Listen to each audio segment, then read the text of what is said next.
ونصلي ونسلم على رسوله الكريم. أما بعد، فأعوذ بالله السميع العليم من الشيطان اللعين الرجيم. بسم الله الرحمن الرحيم. إنما يريد الله ليذهب عنكم الرجس أهل البيت ويطهركم تطهيرا.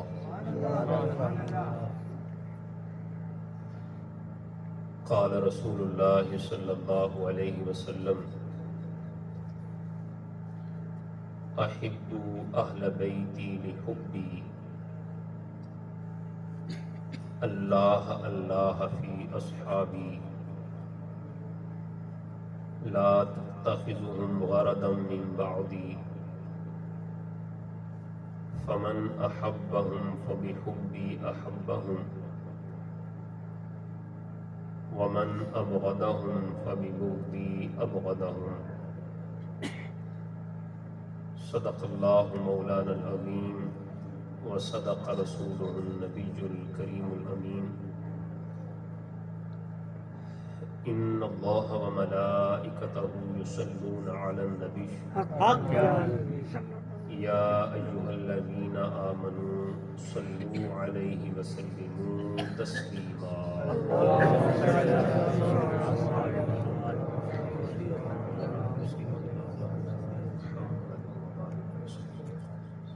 پڑھی الصلاة والسلام عليك يا سيدي يا رسول الله وعلى آلك وأصحابك يا سيدي يا حبيب الله.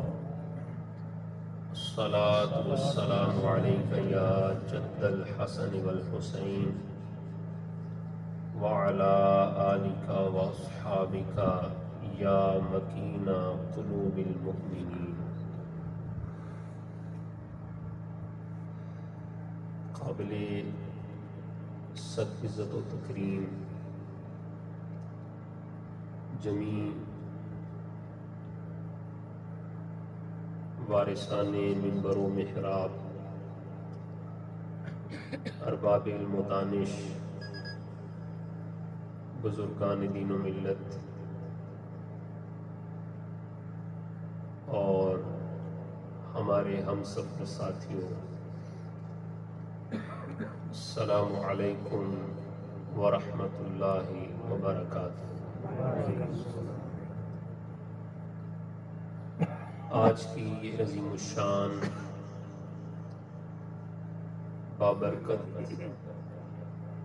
اور بامقصد محفل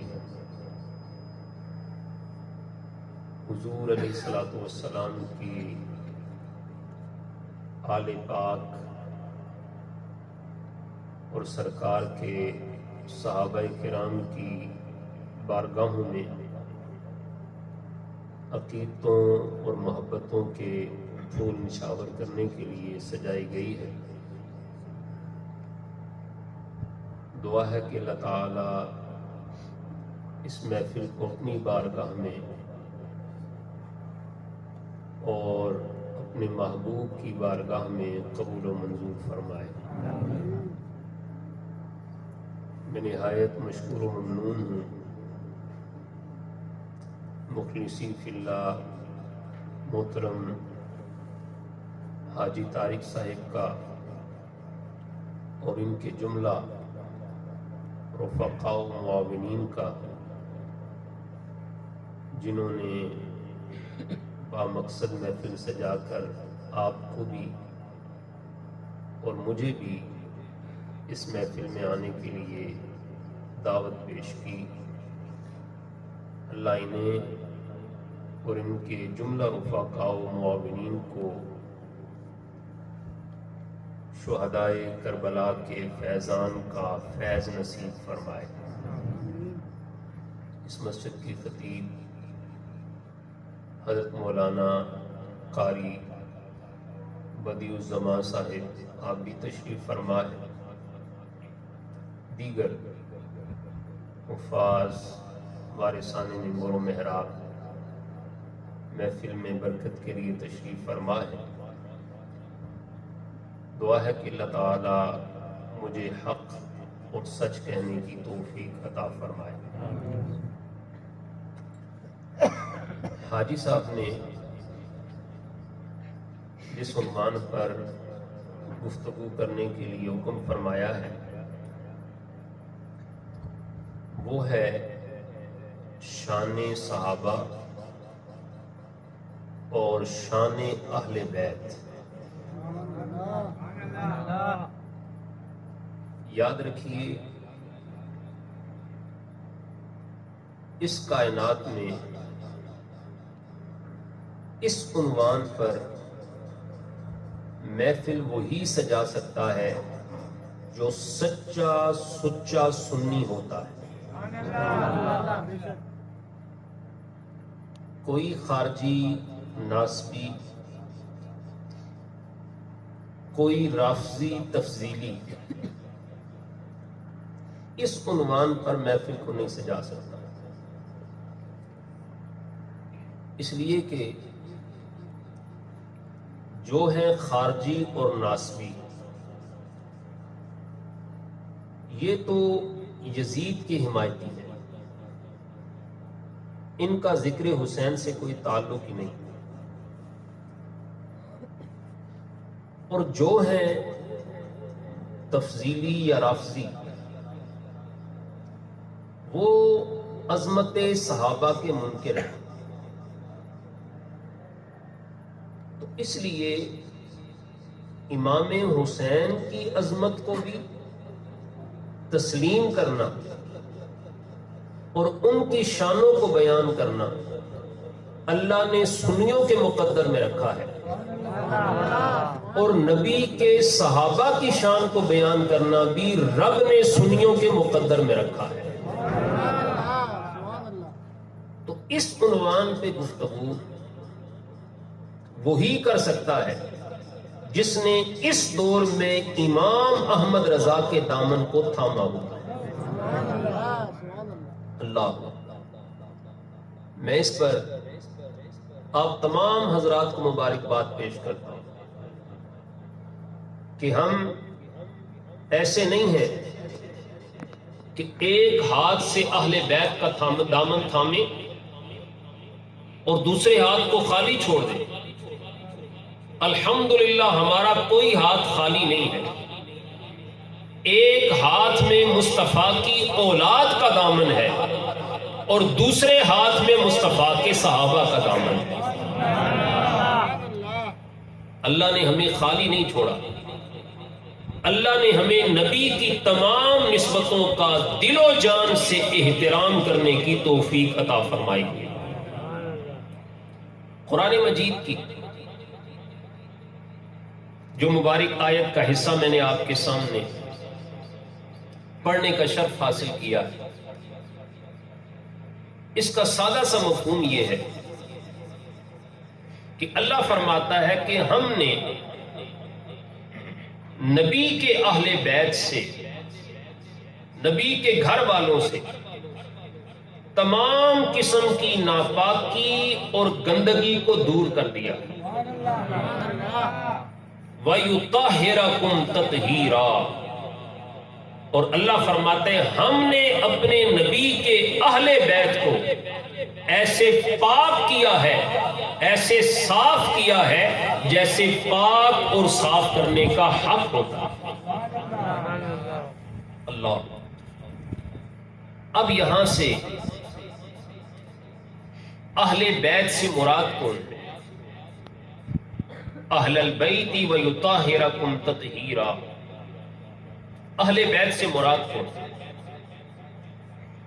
ہم اہل سنت کا یہ نظریہ ہے، یہ عقیدہ ہے کہ اہل بیت کے لفظ کے قرآن مجید کے اس مقام پر سب سے پہلے مصداق نبی پاک صلی اللہ علیہ وآلہ وسلم کی ازواج مطہرات ہیں،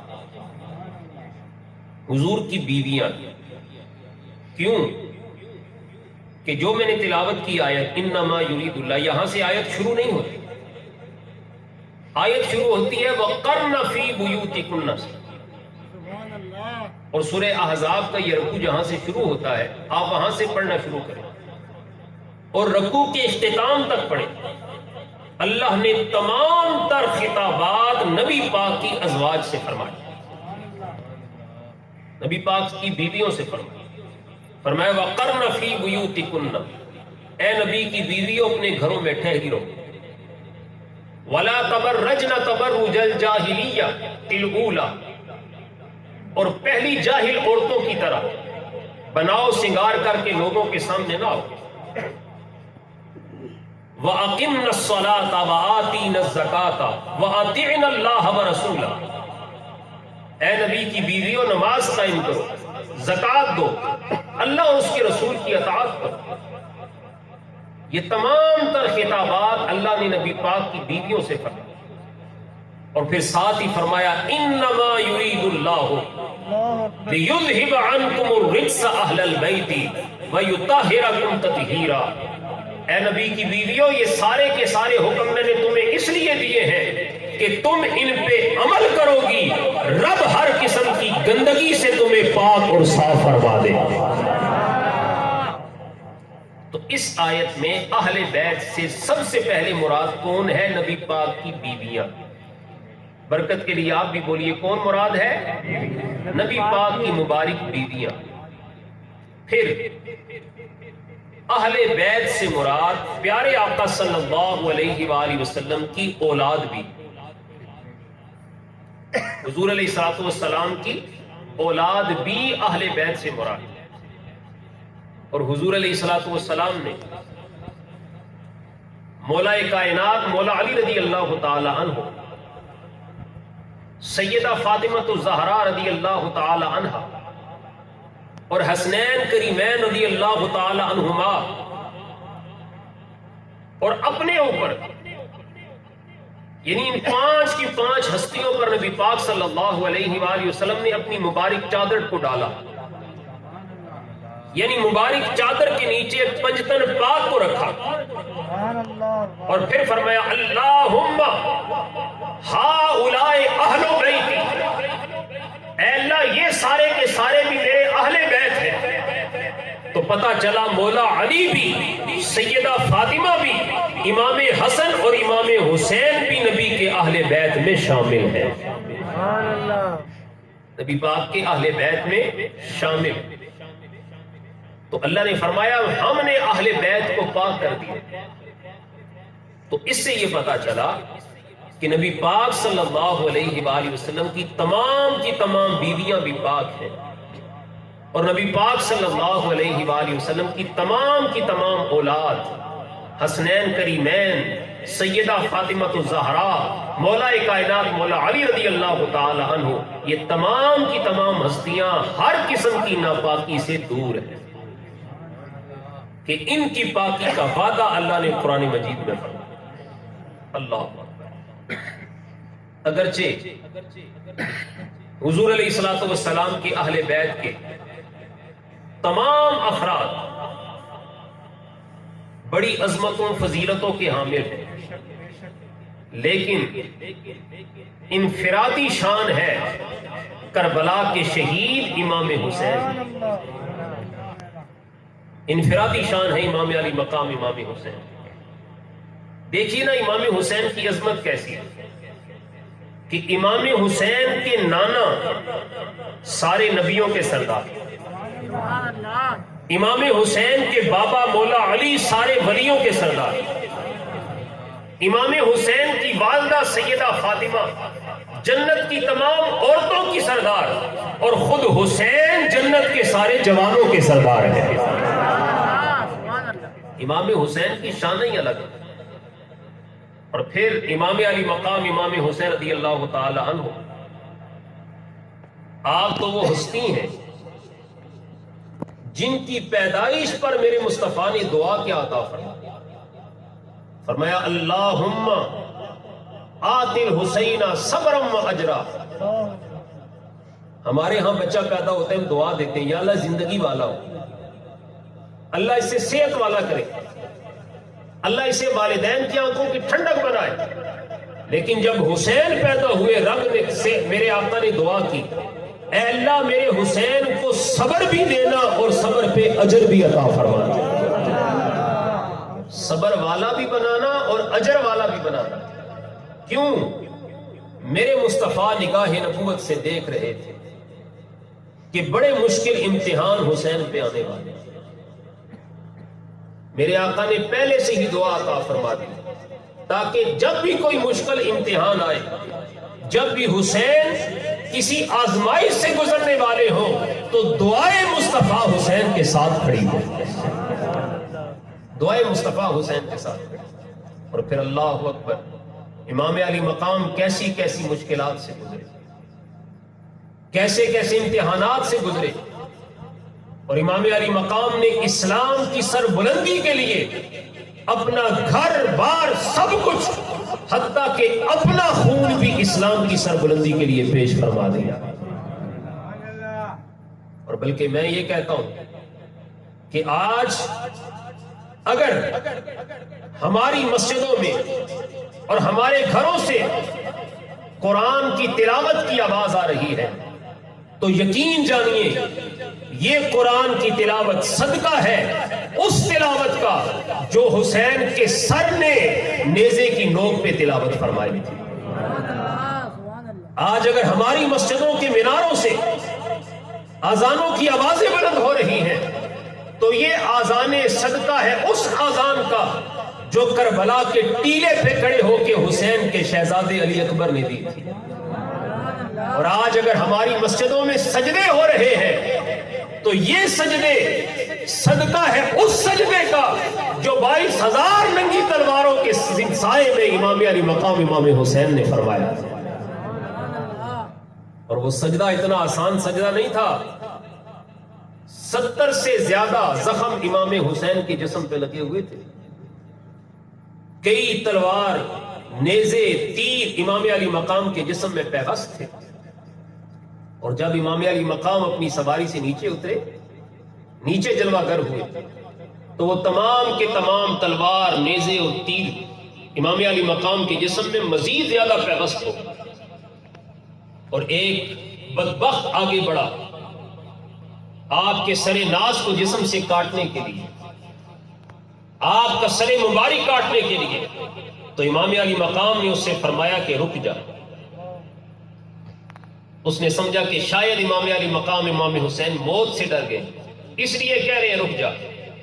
تو آپ نے اسے فرمایا نہیں، حسین موت کے ڈر سے نہیں ڈرا، موت کے خوف سے ڈر کر نہیں کہہ رہا، حسین تمہیں رکنے کے لیے اس لیے کہہ رہا ہے کہ یہ سر حسین ہے، کسی اور کے سامنے نہیں جھک سکتا۔ اے میرے قاتل رک جا، حسین کو اپنا سر اپنے رب کے سامنے جھکا لے رہے۔ پھر وہ رکا، پھر امام علی مقام نے اپنا سر ناز اللہ کے حضور سجدے میں رکھا۔ میں کہتا ہوں عرش کی بلندیوں پہ رب نے بھی فرمایا ہوگا، اے فرشتوں تمہیں اپنی باتوں پہ بڑا ناز تھا، ذرا ایک نظر جھک کر کربلا کی دھرتی کی طرف دیکھو تو صحیح، تمہیں پتا چلے سجدہ کہتے کس کو ہے، سجدہ کہتے کس کو۔ اور پھر امام علی مقام امام حسین کے اسی سجدے کو جب چراغ گولڑا اور شاعر ہفت زمان، علامہ زمان، حضرت قبلہ نصیر ملت پیر سید نصیر الدین نصیر شاہ صاحب گولڑوی رحمت اللہ تعالی علیہ، آپ نے جب دیکھا، چونکہ میری نسبت بھی گولڑا شریف سے، تو جب چراغ گولڑا نے امام علی مقام امام حسین کے سجدے کو دیکھا تو امام علی مقام کے اس ایک سجدے پر چراغ گولڑا نے پورا کلام تحریر فرما دیا۔ اور امام علی مقام کی بارگاہ میں چراغ گولڑا کیا فرماتے؟ جس کی جرت پر جہانے رنگ و بو سجدے میں ہے۔ اللہ اکبر، میں نے ابھی تک آپ کو نہیں کہا سبحان اللہ کہیں، ویسے بھی میں کہتا نہیں وہ سبحان اللہ کی ذات کیا ہے جو مانگ کے لی جائے، لیکن میں کلام آپ کے سامنے پیش کرتا ہوں۔ کلام پڑھنا میری ڈیوٹی ہے، سن کر دل سے سبحان اللہ کہنا یہ آپ کی ڈیوٹی ہے۔ تو میں اپنی ڈیوٹی پوری کروں گا، آپ نے سبحان اللہ کہہ کے اپنی ڈیوٹی پوری کرنی ہے۔ ایک بار محبت سے کہہ دیجئے سبحان اللہ۔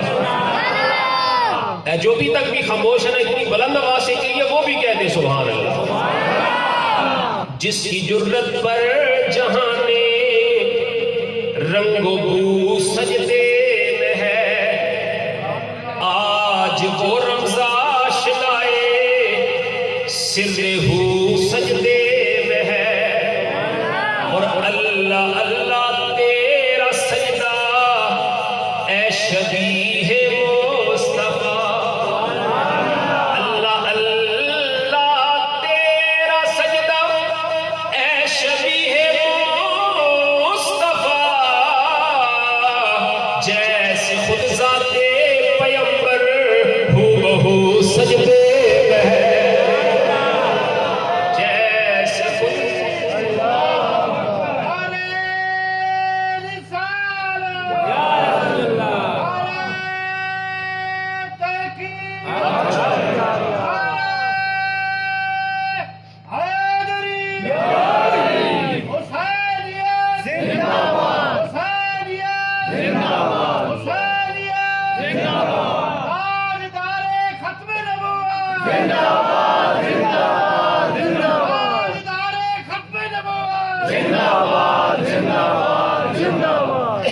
اللہ اللہ تیرا سجدہ اے شبیہ مصطفیٰ، جیسے خود ذات پیمبر ہو بہو سجدے میں ہے، ابن زہرا تیری اس شان عبادت کو سلام، ابن زہرا تیری اس شان عبادت کو سلام، دشمن سر پر آ چکا اور تو سجدے میں ہے، دشمن سر پر آ چکا اور تو سجدے میں ہے، محو حیرت ہے ملائک دم بخود ہے کائنات، محو حیرت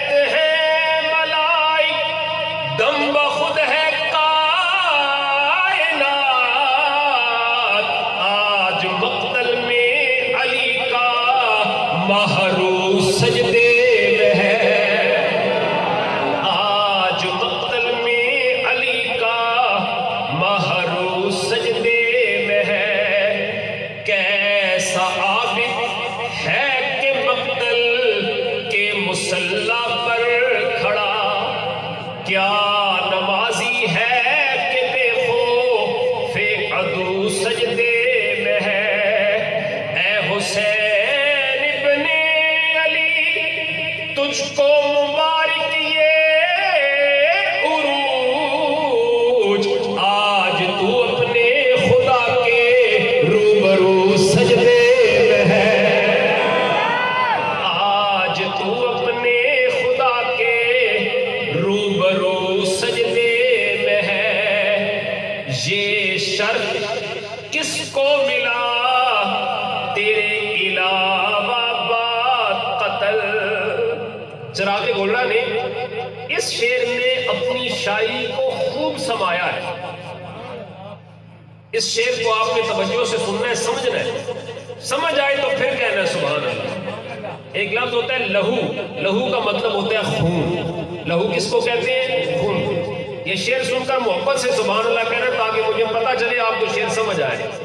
یہ شرف کس کو ملا تیرے علاوہ بات قتل، یہ شرف کس کو ملا تیرے علاوہ بات قتل، سر ہے نیزے کی بلندی پر لہو سجدے میں ہے، سر ہے نیزے کی بلندی، سر ہے نیزے کی بلندی پر لہو سجدے میں ہے، اور سر کو سجدے میں کٹا کر کہہ گیا زہرا کلا۔ امام علی مقام نے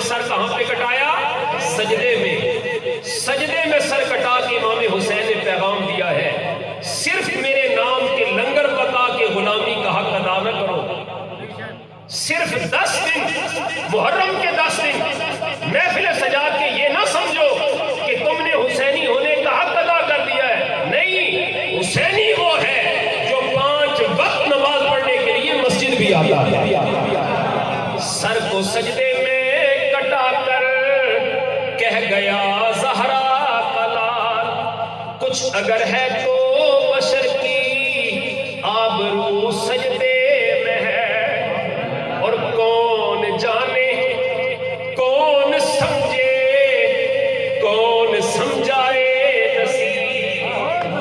ایک بار مل کر پھر کہیے سبحان اللہ. کون جانے کون سمجھے کون سمجھائے نصیب، کون جانے کون سمجھے کون سمجھائے نصیب.